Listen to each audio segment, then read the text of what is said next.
Bueno, bienvenidos al módulo 3 de identidades y accesos. Mi nombre es Darío Goldfarb, Principal Security Solutions Architect aquí dentro de AWS en Argentina, cubriendo la región de Latinoamérica. Y vamos a pasar a ver los temas que tenemos en el módulo este.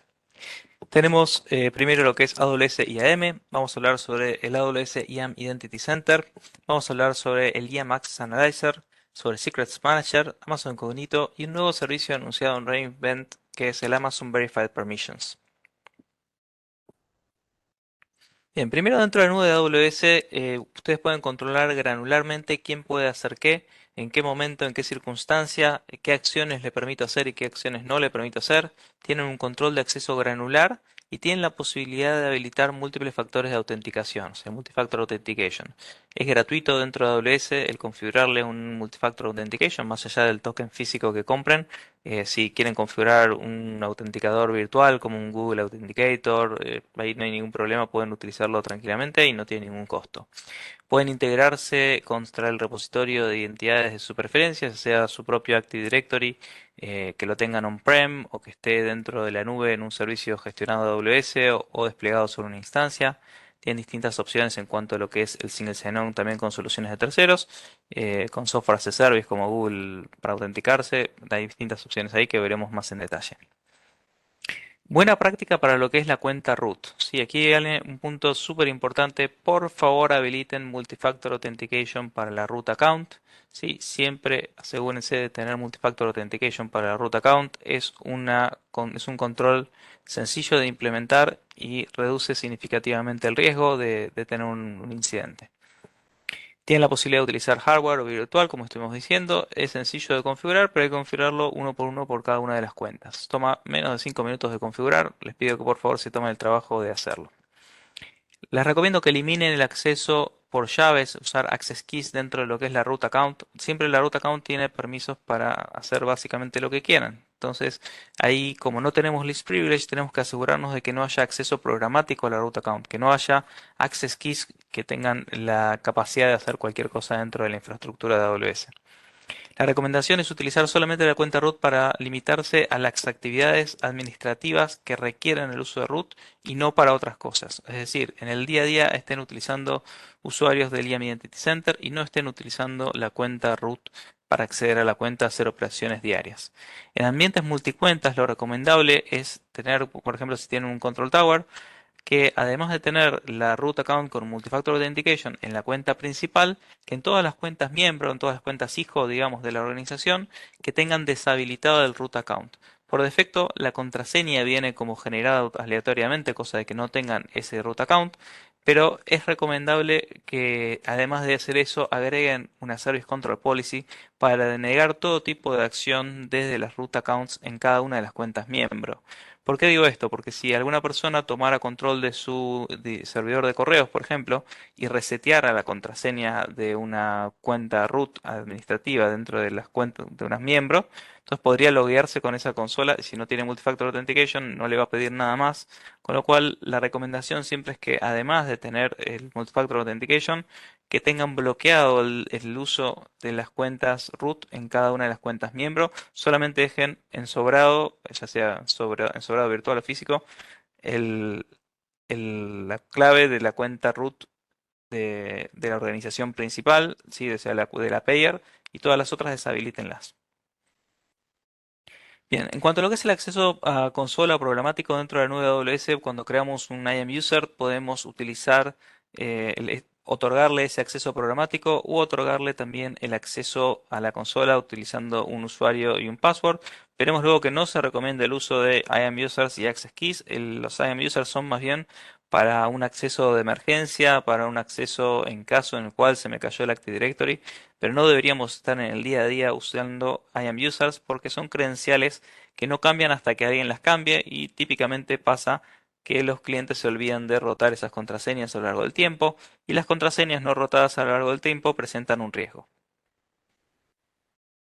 Bien, dentro de lo que es el IAM Identity Center, el sucesor del AWS Single Sign-On, como dijimos antes, que está renombrado. Ese renombre no fue solamente por un tema de marketing, fue realmente porque la solución, el servicio fue creciendo e incorporando muchas otras funcionalidades que al principio no tenía y ya pasó a ser, en lugar de ser una solución específica para Siemens Xenon, algo que realmente es el centro de las identidades dentro de la nube de AWS. Y lo que se recomienda es que los usuarios, los humanos que se necesitan autenticar dentro de la consola de AWS, ya sea que lo tienen que hacer por la consola, o ya sea que están utilizando la interfase de comandos, el CLI versión 2, tienen integración con AWS Single con el IAM Identity Center, con lo cual pueden loguearse en cualquiera de los dos caminos con el IAM Identity Center, eligiendo el repositorio de identidades que ustedes prefieran, ya sea el repositorio propio interno del Identity Center, o pueden utilizar alguna solución de terceros como Okta, OneLogin, Ping Identity, JamCloud, ArcSight,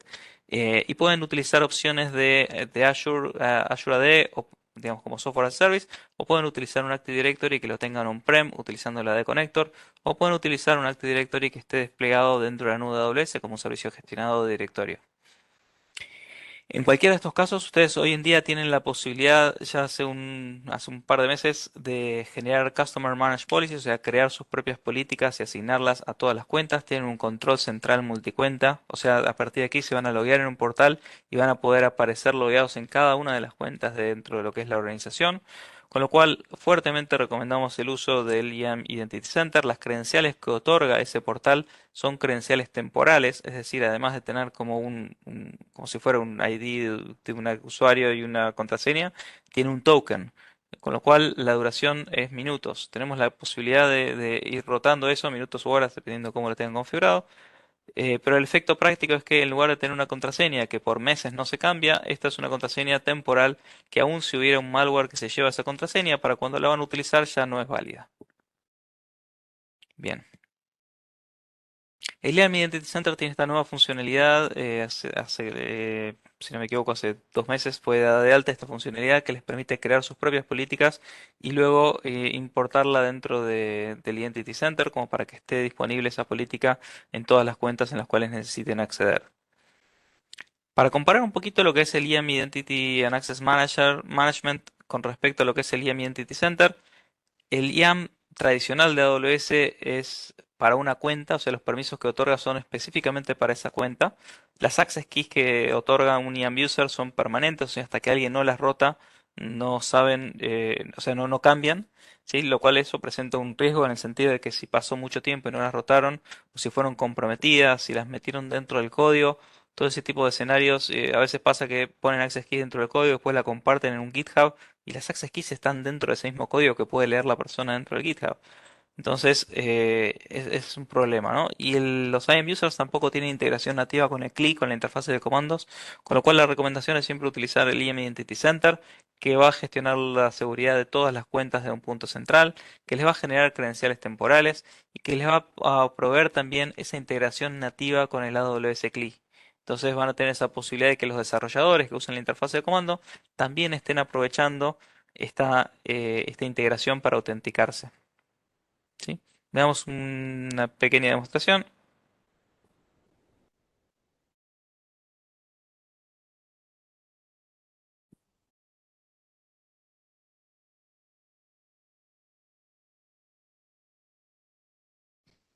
Bien,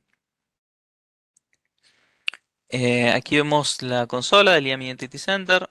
¿Sí? Ahí tenemos un poco una explicación de lo que estábamos hablando antes, de que desde aquí vamos a poder conectarnos para las distintas cuentas y también podemos integrar soluciones de software as a service que tengan contratadas como para loguearse desde el Identity Center hacia la solución que ustedes necesiten loguearse. Si tuvieran un Office 365, por ejemplo. Después habilitan este servicio, tienen la posibilidad ahí de configurarle cuál es la fuente de identidades que van a estar utilizando. ¿Sí? Por defecto está utilizando el propio repositorio, pero pueden optar por pasar hacia lo que es un Active Directory o pueden utilizar un repositorio externo. ¿Sí? Ahí hay varias opciones para lo que es ese single sign-on. Una vez elegido con qué es que se van a estar autenticando, pueden ir a ver el tema de los usuarios. ¿Sí? Y aquí vamos a ver los permission sets que tienen disponibles como para asignarle a cada usuario en cada cuenta.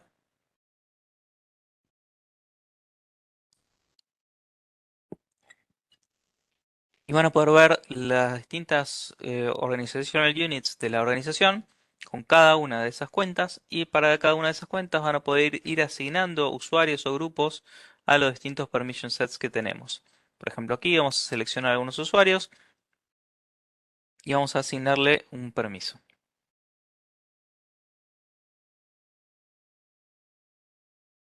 Bien, entonces aquí elegimos cuál es el permission set que queremos que tenga en esa cuenta,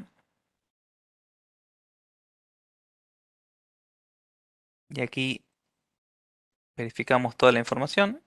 ¿Sí? Para dos cuentas, este usuario va a tener permiso de Power User. Acá vamos a decirle si quisiéramos que se autentique también con alguna aplicación también a través, como que haga single sign-on, ya sea estos sistemas de AWS que utilizan su propia forma de autenticación, o si alguna solución software as a service de terceros, le pueden agregar también esos permisos ahí mismo, como para que el usuario tenga la opción de loguearse a esas dos cuentas y también a este software as a service que ustedes tengan. Y ahí se termina el proceso de asignar esos usuarios. Bien, bien, entonces continuemos un poquito por aquí. Aquí está el tema de las aplicaciones.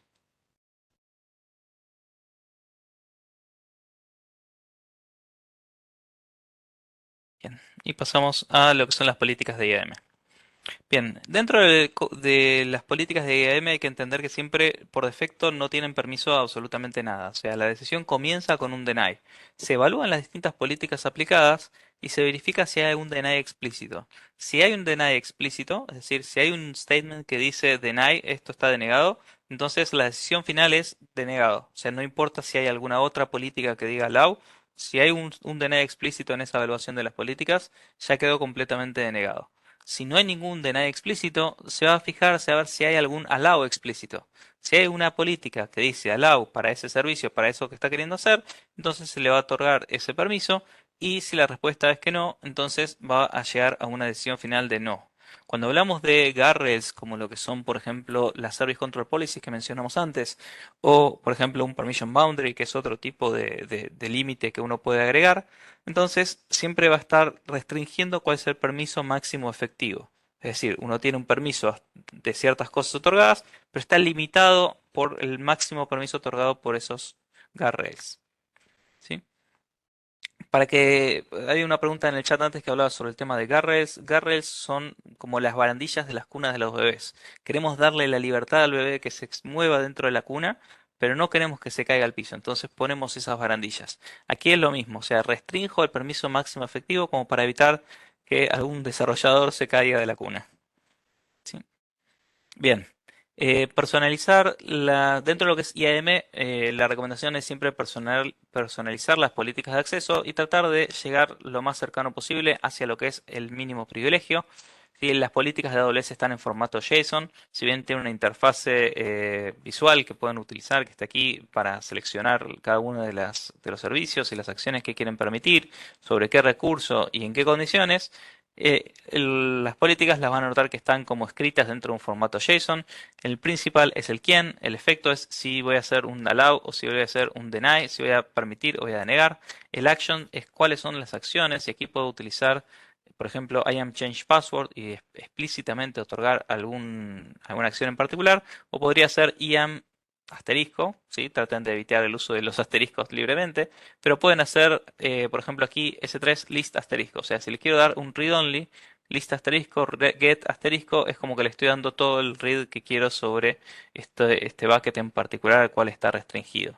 Si resource, sobre qué recurso, y condition, bajo qué condiciones. Por ejemplo, en este caso tenemos dos statements, uno primero que le deja cambiar una contraseña a cualquier usuario, no es muy deseable este statement de aquí arriba.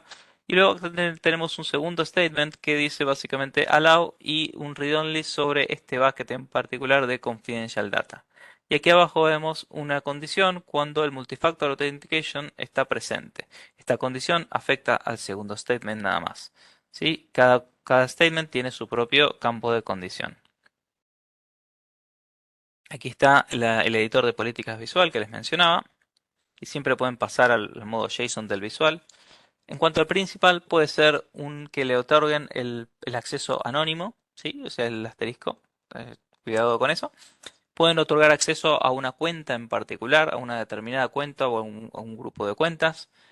Pueden otorgar acceso a un IAM users, por ejemplo, en este caso estoy otorgando acceso a un usuario en particular. Pueden otorgar acceso a un usuario federado. Pueden otorgar acceso a un rol específico, o sea, solamente lo dejo entrar, lo dejo hacer esta tarea a tal rol. O pueden específicamente otorgar permisos para un servicio, por ejemplo, que el servicio de EC2 pueda tomar un rol. ¿Sí? Por ejemplo, que una instancia pueda tomar un rol, entonces le doy permiso al servicio de EC2 para que tome un determinado rol y que haga alguna tarea. Este número que ven por ahí sería la cuenta de AWS, que obviamente eso no es una cuenta real. Aquí vemos políticas de acceso. ¿Qué es el action? El action es cuál es la acción que se va a evaluar. ¿Sí? Aquí vemos algunos ejemplos de acciones, por ejemplo, start instances o un change password, un get object. Aquí vemos un conjunto de acciones que se pueden establecer en una misma política, como separado por comas y comillas en el medio. Y pueden aquí utilizar también wildcards, ¿sí? O sea, pueden otorgar IAM asterisco, access key asterisco, como para hacer todas las operaciones que queramos relacionadas a las access keys. Y hay la opción de action y not action. Action significa qué es lo que quiero otorgar y not action significa todo menos ese algo que estoy especificando.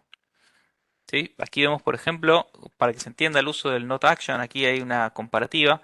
Acá estoy otorgando un permiso que dice allow IAM, not action IAM asterisco. Y abajo dice resource asterisco. O sea, efectivamente, dentro de este statement, lo que estoy logrando es que le otorgo todo menos el IAM asterisco. O sea, lo dejo al usuario trabajar con cualquier servicio de AWS, es casi un root, pero que no puede tocar ningún IAM user o ninguna política de IAM. Y aquí al lado vemos otro muy parecido, donde hay un statement, hay dos statements aquí, uno que dice allow asterisco, o sea, lo dice un administrador completo, y más abajo hay otro statement que dice deny IAM asterisco.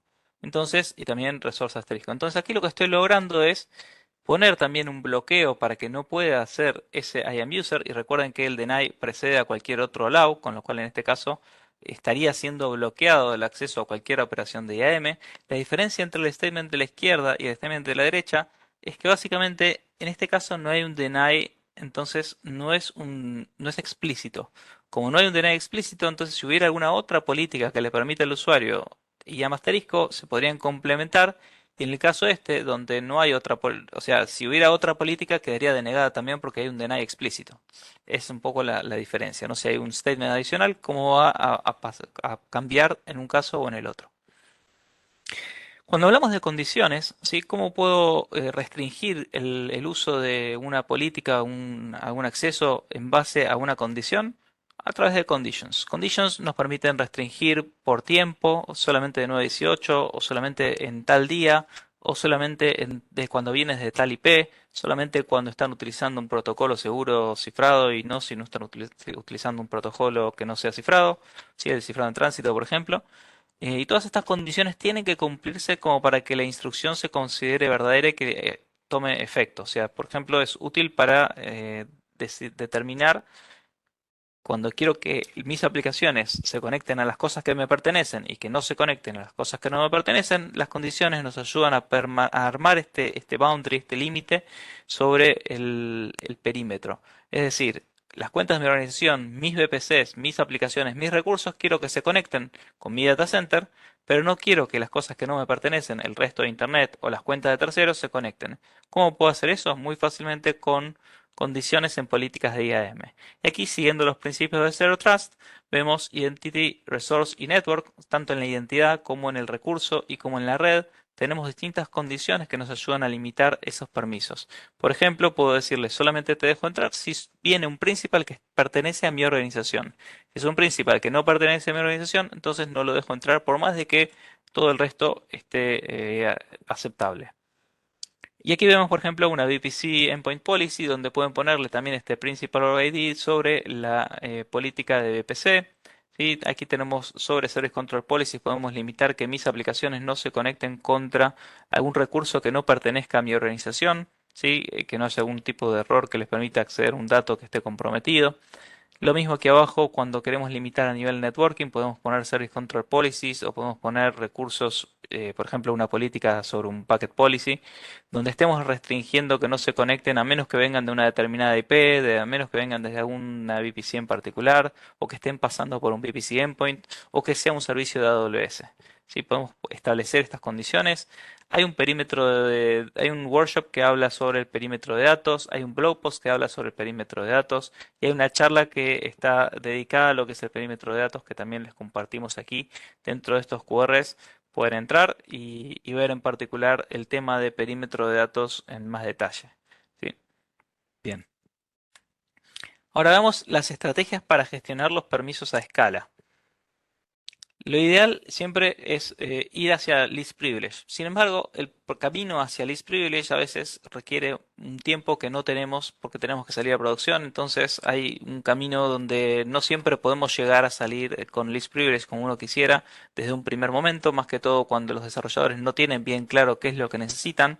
Entonces, algo que pasa frecuente es que por ahí establecen unas políticas más bien permisivas y nos quedan políticas ahí mal configuradas, permisivas para siempre. La recomendación es que no hagan eso, sino que cuando se establecen unas políticas iniciales, que se trabaje a lo largo del tiempo en controlar qué es lo que le permiten hacer esas políticas iniciales y ir refinando, ir quitándole los permisos o agregándole condiciones como para que este permiso inicial que definieron no quede para siempre así.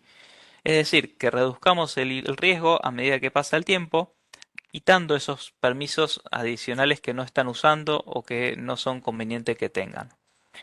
Y ahí tenemos varias herramientas que nos ayudan a refinar esos permisos. Primero, el IAM Access Advisor nos ayuda a identificar permisos que no están utilizados como para poder eliminarlos, ya sean access keys que no hayan sido usadas en mucho tiempo o en roles, si hay algún rol que tiene un permiso, si hay un rol entero que ese rol no se viene usando hace mucho tiempo, o si hay un rol que tiene un permiso que ese permiso no se viene usando hace mucho tiempo, pueden ir quitando esos permisos adicionales y reduciendo el riesgo.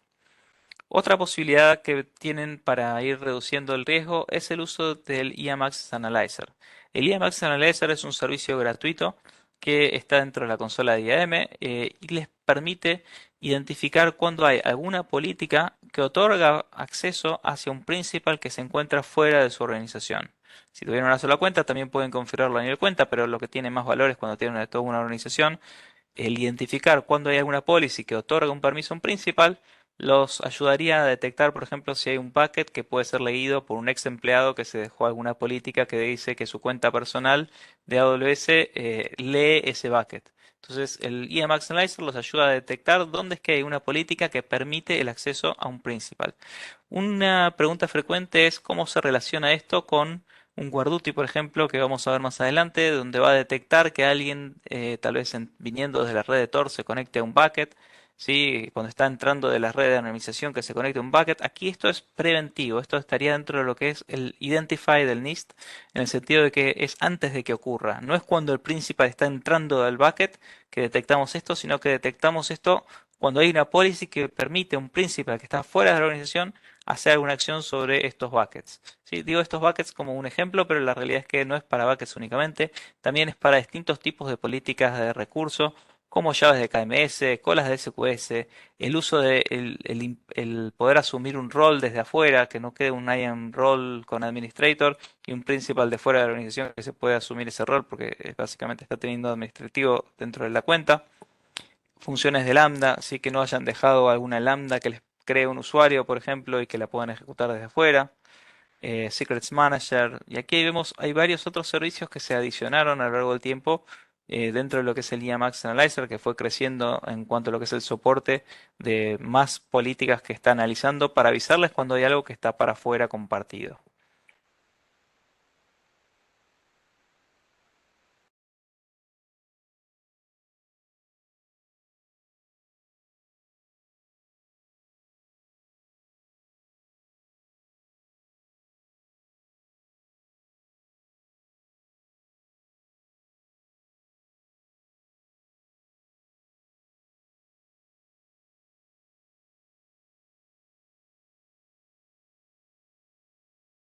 Uno de los 10 permisos que nos pidió Podemos opcionalmente analizar esos permisos que estaría generando para llegar al least privilege y este servicio nos va a generar una policy específica con lo que él estuvo utilizando en el último tiempo. Nos va a generar el JSON como para que podamos rápidamente convertir esa política laxa en una política específica que tiene los permisos que requiere y nada más que los que requiere.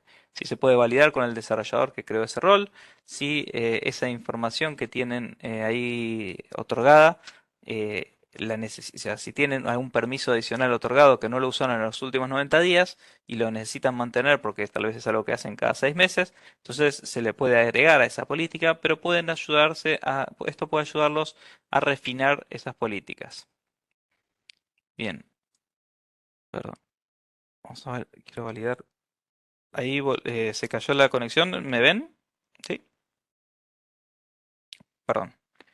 Bien, ahí volví. Hay otra herramienta que los ayuda con el tema de la generación de las políticas, que es el IAM Live. Esta es una herramienta de terceros open source que pueden aprovechar, donde básicamente lo que hacen es configurar primero el IAM Live en interfase de comando, después hacen algunas tareas con la interfase de comando, por ejemplo aquí el describe regions, tiran el comando y en esta consola les va generando el JSON con cuáles serían las políticas que necesitan para poder ejecutar estos comandos. O sea, esta es una buena herramienta para poder darle a los desarrolladores, para que los desarrolladores puedan identificar cuáles son los permisos que necesitan de una manera más sencilla y que cuando nos mandan los pedidos de créame un rol que tenga tales características, no pongan asterisco porque no saben qué pedir, sino que pongan específicamente lo que necesitan. Sí. Bien. Veamos ahora el tema del acceso a los recursos utilizando credenciales temporales, el uso de access keys versus roles.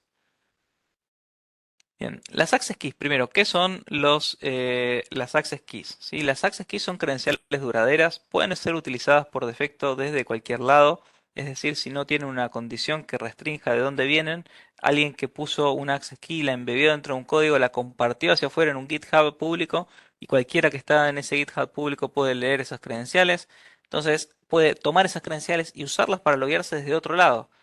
A salvo que hayan puesto alguna condición, que no es lo más frecuente encontrar. Y por defecto son un único factor de autenticación, es decir, por defecto no incluyen multifactor authentication, lo cual tiene sentido porque es para acceso programático, ¿no? No es para que una máquina se pueda autenticar. Entonces es difícil que una máquina vaya a contestar el multifactor authentication. Entonces, si tu código necesita acceder a un recurso de AWS, como por ejemplo un bucket de S3, no embebas la access key dentro del código, es una muy mala práctica. La recomendación siempre es que los usuarios estén utilizando IAM roles, los desarrolladores que estén utilizando IAM Instance Profiles para otorgarle permisos a la instancia para que se pueda loguear y que no estén otorgando que no estén otorgando access keys. ¿Sí? Hay un riesgo importante en tener muchas access keys y no saber para qué están siendo utilizadas.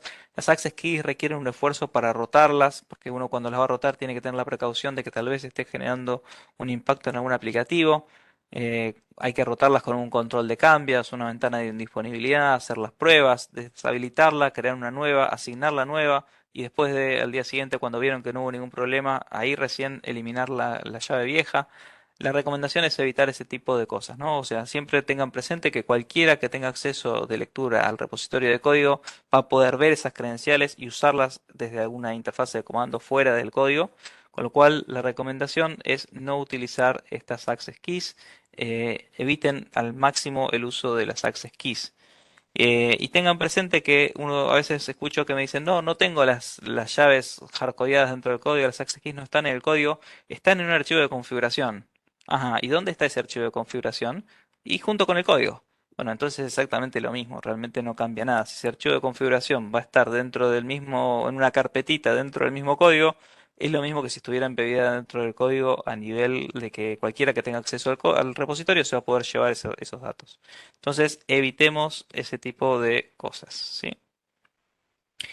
Acá vemos cómo funcionan los EC2 Instance Profiles y también de la misma manera funcionan, de una manera similar, funcionan para Lambda los Execution Roles y también tenemos similares para SS y EKS. Tenemos tu código que está pidiéndole al sistema operativo el uso de unas credenciales para poder acceder a un recurso de AWS, y ese EC2 Instance Profile lo que hizo fue entregarle esas credenciales al sistema operativo. Entonces tu código simplemente no tiene permisos, sino que vienen ya dentro del ambiente donde está ejecutándose tu código, esos permisos que le permiten a tu código acceder a los distintos recursos de S3, a los distintos recursos de AWS, como por ejemplo un bucket de S3. Aquí vemos cómo sería la política. Una aplicación tiene un determinado rol, S3 Access, configurado como Instance Profile dentro de la instancia. Entonces ahí vemos que hay un principal, que es el servicio de Amazon EC2. Y luego tenemos aquí un STS Assume Role, le permitimos a este servicio asumir este rol.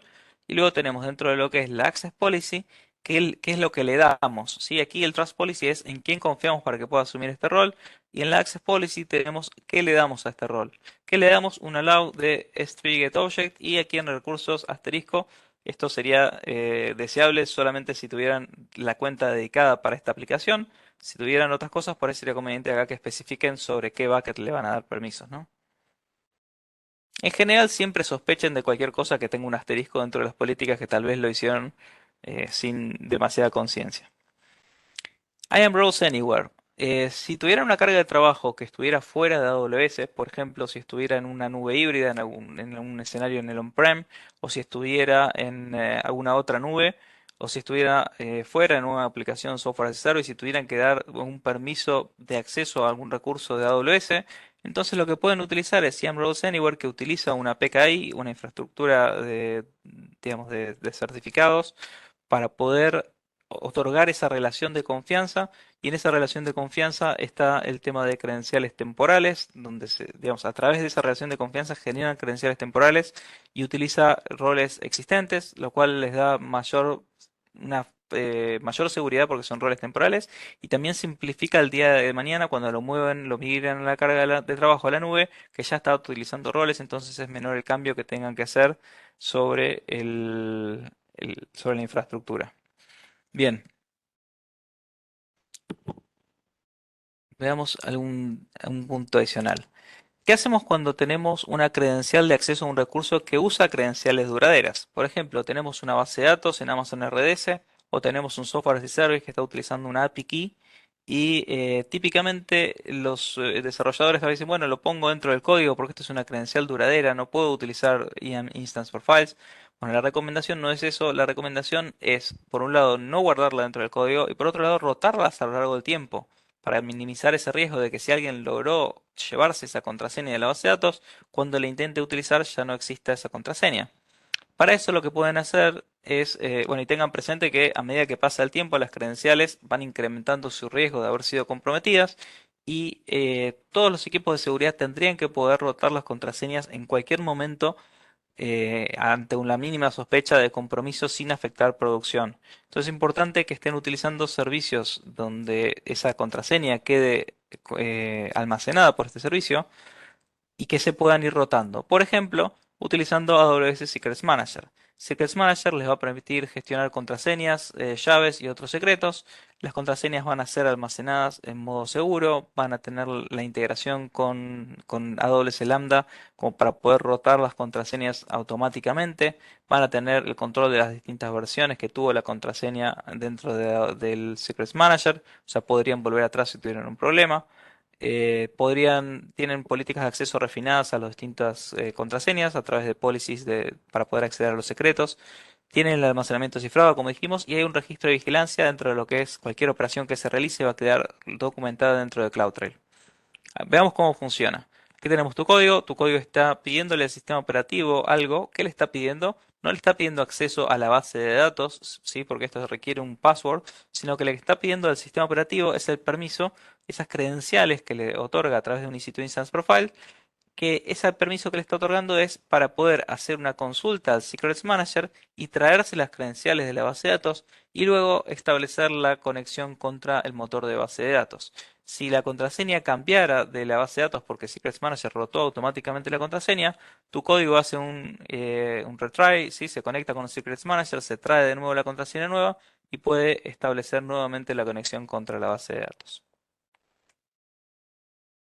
Si quisieran probar esta funcionalidad dentro de su cuenta, hay un worship que es este que está aquí abajo y está el QR aquí en el costado, que despliega un CloudFormation template donde lo que hace es otorgarles una instancia que tiene un script de bash que se conecta a un motor de base de datos y pueden utilizar, está utilizando EC2, está entregando esas credenciales automáticamente y vamos a ver cómo funciona en una pequeña demostración que tenemos aquí.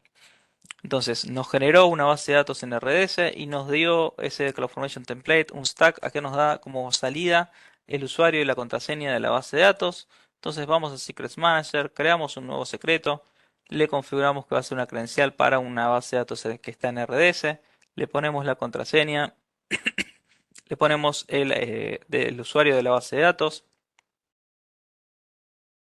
y vamos a seleccionar más abajo para cuál es la instancia a la cual le vamos a otorgar ese permiso. Podemos seleccionar cómo va a estar cifrado esa llave, ese secreto, lo podríamos almacenar con una llave privada de ustedes o con las llaves propias del servicio. Si tienen esas dos opciones, ya veremos más en detalle la diferencia entre una llave y otra llave en la parte de protección de datos. Y ahí seleccionamos para cuál motor de base de datos, para cuál RDS, le ponemos un nombre del secreto. Aquí le ponemos Secret Demo. Pueden ponerle tags y utilizar Attribute Based Access Controls para acceder a esos recursos, ¿sí? O sea, dejar solamente a los usuarios del equipo verde acceder a los secretos del equipo verde. Tenían ahí la posibilidad de replicarlo hacia otra región. Tienen la posibilidad de configurar una rotación automática que por ahora la vamos a dejar desactivada.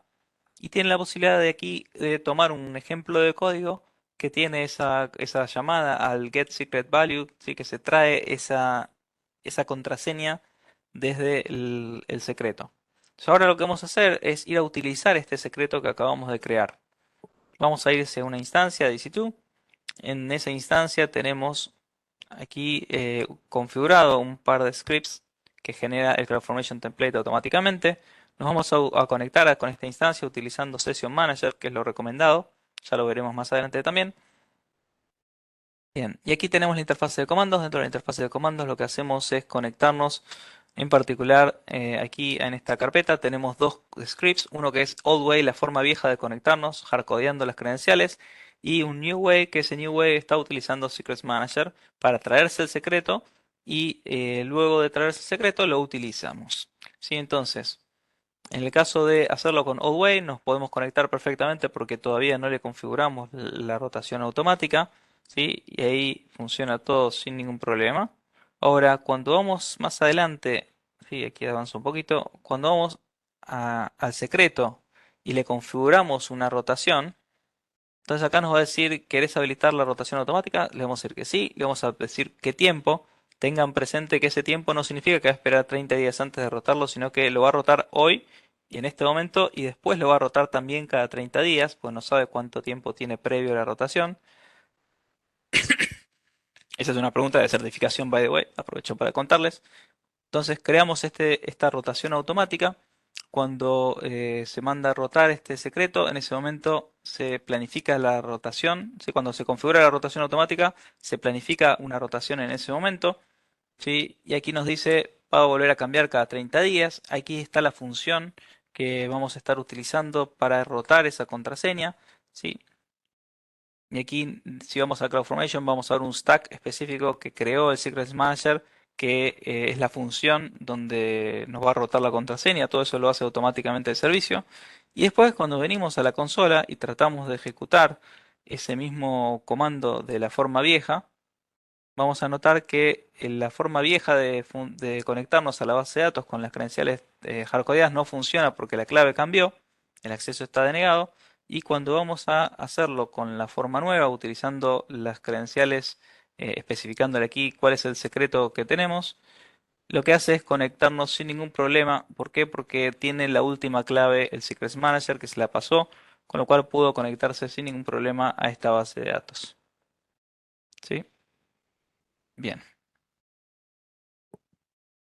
En cuanto a lo que es a la autenticación de sus clientes, es decir, el Customer IAM o Consumer IAM, entonces AWS tiene una solución que se llama Amazon Cognito.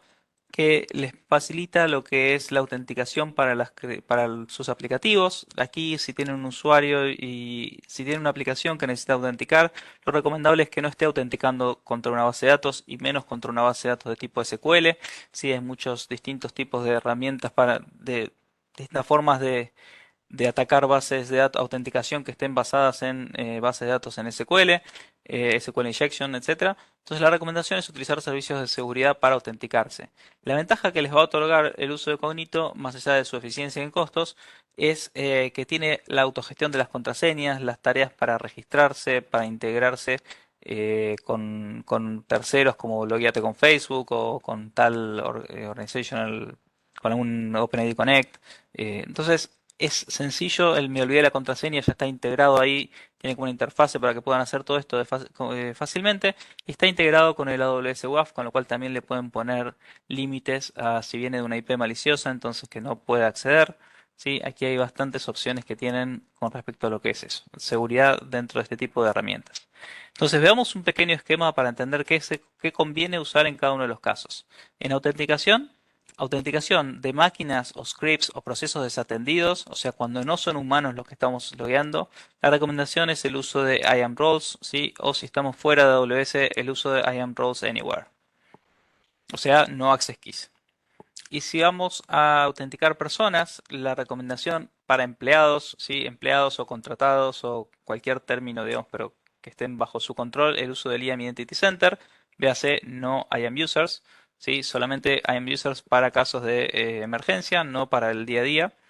Y poquitos, siempre muy poquitos IAM users, no tener cientos de IAM users porque es muy difícil que esos usuarios estén siendo rotados con la periodicidad recomendada. Luego, para lo que es los clientes de ustedes, entonces para lo que es el SIAM o Consumer o Customer IAM, entonces evalúen el uso de Cognito. ¿Sí? Digo evalúen porque hay que analizar los límites de su aplicación para entender si está dentro de las capacidades que Cognito ofrece. ¿Sí? Por defecto tiene varios límites, por ejemplo 40 millones de usuarios. Si tuvieran que extender esos 40 millones de usuarios, es un soft limit, lo pueden extender, pero siempre hay límites, ¿no? O sea, de hasta cuánto puede soportar la aplicación en distintos tipos de límites que tiene. Entonces, evalúen eso.